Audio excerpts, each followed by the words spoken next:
Hai para sobatku, bertemu lagi bersama saya Kang Review di channel kita berjaya, channel SCMV.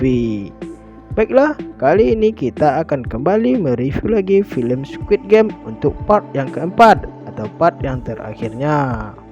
Film ini bertajuk tentang memainkan permainan masa kecil yang sangat menyenangkan dan juga dengan hadiah ratusan miliar yang membuat pesertanya rela untuk saling membunuh satu sama lain. Dan bagi para sobatku yang ingin menonton part yang pertama sampai yang ketiganya, linknya sudah Kang Review letakkan di deskripsi loh. Selamat menonton ya untuk para sobatku sekalian. Di awal adegan, di sana saat pemain yang berhasil memenangkan permainan kembali lagi ke aula para pemain. Dan ternyata sobatku, di sana sudah ada seorang wanita yang bernama Meryong. Ternyata dia belum tereliminasi dan masih bisa melanjutkan permainan selanjutnya. Dan sekarang peserta yang masih bertahan di Squid Game kali ini berjumlah 17 orang. Dan hadiahnya yang sudah terkumpul sebanyak 43,9 miliar won. Selanjutnya adegan pun berganti ke frontman yang sedang mengangkat telepon dari seseorang. Dan orang tersebut berkata kepada frontman bahwa tamu VIP pada game kali ini akan segera datang. Selanjutnya, frontman pun mendengar sesuatu yang mencurigakan di ruangannya tersebut. Frontman pun mencari penyusup yang masuk ke ruangannya tersebut. Saat ia sudah hampir menemui penyusup tersebut, tiba-tiba HP-nya pun berbunyi. Dan ternyata para anggotanya menelponnya dan memberitahu bahwa mereka menemui seorang mayat. Akhirnya frontman pun pergi ke tempat tersebut dan mayat tersebut terdapat sebuah kartu yang ada di kantongnya, dan kartu tersebut bernama seorang detektif polisi yang bernama Detektif Wong. Akhirnya frontman pun mengetahui bahwa penyusup tersebut merupakan seorang polisi yang menyamar sebagai panitia di game tersebut. Selanjutnya para sobatku, para tamu VIP pun datang ke pulau tersebut. Mereka semua menggunakan topeng loh sobatku. Para tamu tersebut merupakan para donatur yang memberi hadiah pada game tersebut. Dan mereka pun bertanya kepada frontman tentang seorang yang mereka sebut sebagai tuan rumah. Dan frontman pun menemui seseorang yang juga menggunakan topeng di suatu ruangan VIP. Ternyata frontman bukanlah merupakan yang tertinggi dalam acara tersebut. Adegan pun berlanjut para sobatku kepada para tamu VIP yang sangat bahagia dan tidak sabar lagi untuk melihat game selanjutnya yang akan dimainkan. Pada pagi harinya saat terbangun, para peserta pun semuanya terheran-heran melihat seorang peserta yang sudah gantung diri dan dia pun tereliminasi, dan membuat uang hadiah di celengan tersebut pun bertambah. Adegan pun berganti kepada seseorang pelayan yang membawakan minuman kepada tamu VIP. Tiba-tiba ia pun dijegat oleh Detektif Wong, yang akhirnya Detektif Wong pun berganti menyamar sebagai pelayan untuk menghantarkan minuman kepada tamu VIP. Para peserta pun dikumpulkan untuk melakukan permainan yang kelima. Mereka pun disuruh untuk memilih rompi yang sudah ada, mulai dari nomor 1 sampai ke nomor 16. Rompi tersebut merupakan urutan mereka dalam melakukan permainan nanti. Para peserta pun berebut untuk memilih nomor yang di tengah, dikarenakan nomor tersebut nomor yang paling aman. Akhirnya tersisakanlah nomor 1 dan juga nomor 16. Gihun pun ingin memilih nomor 1. Akan tetapi seorang peserta memohon kepadanya agar untuk memberikan nomor 1 ke peserta tersebut, dikarenakan peserta tersebut takut akan menjadi peserta terakhir. Akhirnya dengan rasa kasihan, Gihun pun memilih nomor 16 sebagai peserta terakhir. Dan sebagaimana kita lihat para sobatku, Dari ruangan VIP, para tamu VIP pun tampak sangat girang dan tidak sabar lagi untuk menikmati pertontonan permainan yang selanjutnya. Dan ternyata permainan yang selanjutnya adalah berjalan di atas jembatan kaca yang terdapat dua jenis kaca, yaitu yang pertama kaca yang mudah pecah dan kaca yang sangat tahan banting. Jika mereka salah dalam membeli kaca, maka mereka akan jatuh dan langsung mati. Dan para tamu pun tampak sangat girang dikarenakan permainan ini sangat menyenangkan untuk disaksikan. Gion pun tampak sangat lega dikarenakan dia merupakan peserta yang terakhir dan besar kemungkinan dia akan berhasil. Namun ternyata para sobatku, waktu yang diberikan hanya 30 menit untuk keseluruhan peserta. Gion pun mulai panik dikarenakan dia yang terakhir dan dia takut waktunya tidak cukup. Permainan pun dimulai loh para sobatku. Dengan rasa ketakutan, mereka pun mulai melompat dari satu kaca ke satu kaca yang lainnya. Satu persatu pemain pun tereliminasi dikarenakan salah dalam menginjak kaca. Sesampailah di mana Dongsu peserta yang paling kuat berada yang paling depan, dan dia pun hanya diam saja dan tidak mau melompat dikarenakan takut jatuh. Akhirnya Meryong pun yang mempunyai dendam kepada Dongsu memeluk Dongsu dengan erat dan membawanya terjun dari atas jembatan tersebut, dan mereka berdua pun tereliminasi. Dan peserta pun tinggal 4 orang lagi. Ternyata para sobatku, peserta yang terdepan merupakan ahli kaca, sehingga dia bisa membedakan mana kaca yang kuat dan mana kaca yang mudah pecah, sehingga mereka bisa berjalan dengan lancar. Sayangnya para sobatku, pada kaca yang terakhir, frontman pun mengetahui hal tersebut, dan frontman pun langsung mematikan semua lampu, sehingga tukang kaca tersebut tidak bisa lagi membedakan mana kaca yang kuat dan mana kaca yang mudah pecah. Waktu pun tinggal sedikit lagi. Dikarenakan terlalu lama, Song Woo pun mendorong pria tersebut ke salah satu kaca dan kaca tersebut pun pecah. Akhirnya pria tersebut tereliminasi dan Song Woo pun mengetahui kaca yang kuat. Dan akhirnya Song Woo, Sebyok dan Gi-hun pun mencapai garis finish.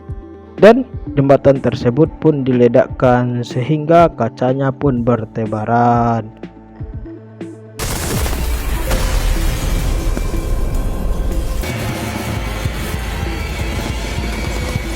Mereka bertiga pun kembali lagi ke aula para pemain. Gi-hun pun sangat tampak marah kepada Song Woo dikarenakan Song Woo sudah mencelakakan orang yang sudah memberi mereka jalan. Tiba-tiba panitia pun datang melerai mereka berdua. Panitia pun memberi mereka baju yang sangat bagus untuk dipakai. Dan ternyata para sobatku, Sebyok tertancap kaca di perutnya pada saat jembatan dihancurkan.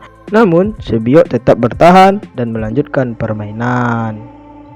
Mereka bertiga pun dijamu makanan enak oleh para panitia, dan Gi-hun dan Song Woo pun tampak sangat bersemangat dalam makannya. Namun tidak begitu dengan Sebyok. Setelah selesai makan, peralatan pun dikemas oleh para panitia, dan panitia pun meninggalkan sebuah pisau di atas meja mereka masing-masing. Selanjutnya para sobatku, adegan pun berlanjut ke Detektif Wong. Ternyata dia sudah menyandra salah satu tamu VIP, dan dia bertanya kepada tamu tersebut tentang semua dalam game tersebut. Dan akhirnya dikarenakan ketakutan, tamu tersebut pun akhirnya memberitahu semuanya kepada Detektif Wong. Dan karena sudah banyak mendapatkan bukti, Detektif Wong pun pergi dari tempat tersebut. Namun itu semua sudah diketahui oleh frontman. Frontman dan anak buahnya pun mengejar Detektif Wong. Dan ternyata sobatku, Detektif Wong pun sudah melarikan diri dari pulau tersebut menggunakan peralatan menyelam yang ada dengan melewati jalur laut. Frontman dan anggotanya tampak sedikit panik dan akan mengejar Detektif Wong ke seberang pulau. Detektif Wong pun sampai ke seberang pulau dan mulai melarikan diri. Dan selanjutnya, Frontman pun juga sampai ke tempat tersebut. Frontman pun melihat baju renang dari Detektif Wong dan mereka pun bergegas untuk mencari Detektif Wong. Akhirnya para sobatku, Frontman dan anggotanya melihat Detektif Wong dari kejauhan dan mereka pun mengejar Detektif Wong. Detektif Wong pun berusaha untuk melarikan diri, namun akhirnya dia pun sampai ke tepi jurang dan dikepung oleh Frontman dan juga anggotanya. Akhirnya disinilah terjadi salah satu adegan yang sangat epik, di mana Frontman membuka topengnya dan ternyata sobatku sekalian, Frontman itu adalah merupakan kakak dari Detektif Wong yang ia cari selama ini. Frontman pun langsung menembak Detektif Wong dan jatuh ke lautan.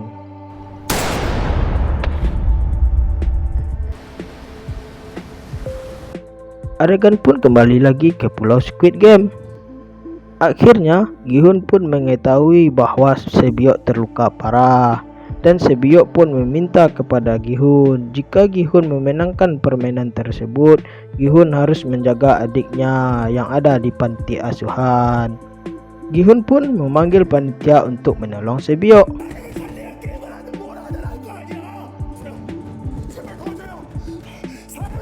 Saat panitia masuk, mereka pun sudah membawa peti mati.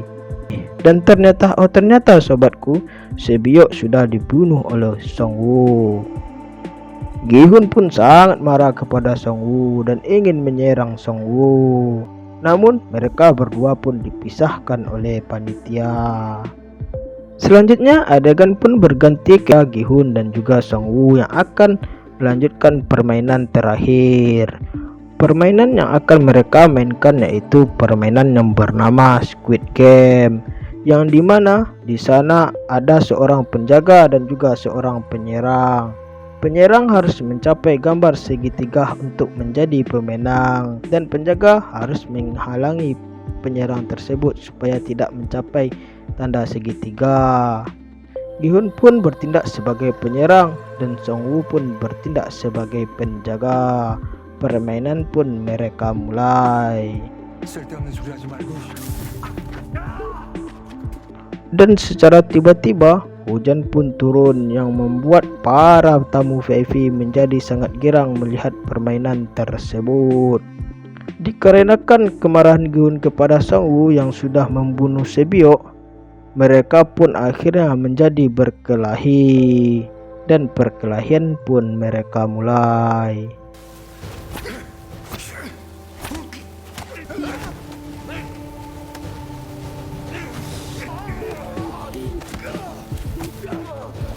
Song-woo pun akhirnya terpojok loh para sobatku, dan Gi-hun pun ingin membunuhnya. Namun dikarenakan Gi-hun dan juga Song-woo adalah merupakan teman di masa kecil, Gi-hun pun tidak jadi membunuhnya, dan dia pun mengajak Song-woo untuk berhenti dalam permainan tersebut. Dikarenakan jika mereka berdua mengundurkan diri masih bisa dan permainan akan diselesaikan. Namun mereka berdua tidak akan mendapatkan uang dikarenakan hanya ada satu pemenang dalam permainan Squid Game ini. Secara tiba-tiba Song-woo pun mengambil pisaunya dan membunuh dirinya sendiri. Dan di detik-detik terakhir dia pun meminta kepada Gi-hun untuk menjaga ibunya dan juga melunasi semua hutang-hutangnya supaya ibunya tidak dikejar oleh rentenir lagi. Gi-hun pun dengan rasa sedih keluar sebagai pemenangnya dan mendapatkan semua hadiahnya. Gi-hun pun diantar lagi ke tempat asalnya dan di dalam mulutnya diletakkan sebuah ATM yang berisi semua uang hadiahnya. Gi-hun pun dengan rasa sangat sedih kembali ke rumahnya. Saat di dalam perjalanan para sobatku, ia pun bertemu dengan ibu Song-woo dan ibu Song-woo bertanya kepadanya, apakah Song-woo pernah mengabarinya beberapa hari ini karena Song-woo tidak pernah menelpon ibunya lagi. Gi-hun hanya terdiam saja dan tampak semakin murung. Sesampainya di rumah sobatku, ia pun memanggil ibunya dan ternyata sobatku, ibunya sudah meninggal dan dia semakin sedih. Dan selanjutnya para sobatku sekalian, setahun pun berlalu. Gi-hun pun tampak sudah tidak terurus lagi dan dia masih sering termenung. Akhirnya pada saat dia sedang duduk sendirian di tepi sungai, datanglah seseorang yang menawarkan bunga kepadanya. Dikarenakan kasihan, ia membeli bunga tersebut. Dan ternyata di bunga tersebut terdapat surat Squid Game yang menyuruhnya untuk datang ke suatu tempat. Dia pun pergi ke tempat tersebut. Sesampainya di sana sobat, dia pun terheran-heran melihat seorang kakek yang sedang terbaring lemah di sebuah tempat tidur. Yang paling epik para sobatku, ternyata itu merupakan kakek 01. Dan ternyata kakek 01 lah sebagai tuan rumah di acara tersebut dan frontman merupakan bawahannya. Gi-hun pun menjadi sangat marah kepada kakek tersebut. Gi-hun pun bertanya kepada kakek 01 dengan nada yang sangat keras, kenapa kakek 01 melakukan hal tersebut. Selanjutnya kakek 01 pun menjawab dengan pelan-pelan dan dia pun menjelaskan kepada Gi-hun bahwa hidupnya tidak akan beberapa lama lagi dan dikarenakan oleh tumor yang ada di otaknya. Dan dia pun rindu akan masa kecilnya yang sangat senang dalam bermain bersama teman-temannya. Dan dikarenakan dia juga bingung menghabiskan semua uangnya di akhir hidupnya. Dan dia pun akhirnya menciptakan permainan tersebut untuk mengingat lagi masa kecilnya yang sangat bahagia di akhir hayatnya dan ikut sebagai pemain untuk menikmati permainan tersebut. Dan dia pun berkata kepada Gi-hun bahwa dia tidak pernah memaksa orang untuk mengikuti gamenya tersebut. Malahan orang tersebutlah yang ingin ikut sendiri. Dan dia pun berkata kepada Gi-hun untuk menggunakan uangnya dikarenakan sudah memenangkan game tersebut. Dan dia pun akhirnya mengakhiri hidupnya. Dan ternyata sobatku, Gi-hun belum pernah menggunakan uangnya lagi. Karena teringat akan pesan Sebyok dan juga Song-woo, akhirnya dia pun mengambil uangnya dan juga merubah penampilannya dan menemui adik Sebyok sesuai dengan janjinya kepada Sebyok.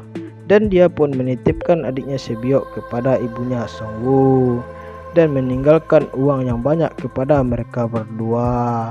Dan di akhir film para sobatku, dia pun mendapatkan kartu Squid Game dari seseorang yang ingin mengikuti game tersebut. Dia pun mengambilnya dan menelpon nomor yang ada di kartu tersebut.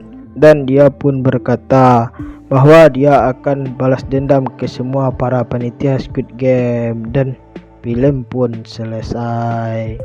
Oke para sobatku, terima kasih kepada para sobatku yang sudah setia menonton film ini. Jangan lupa like, komen, dan juga subscribe ya sobatku.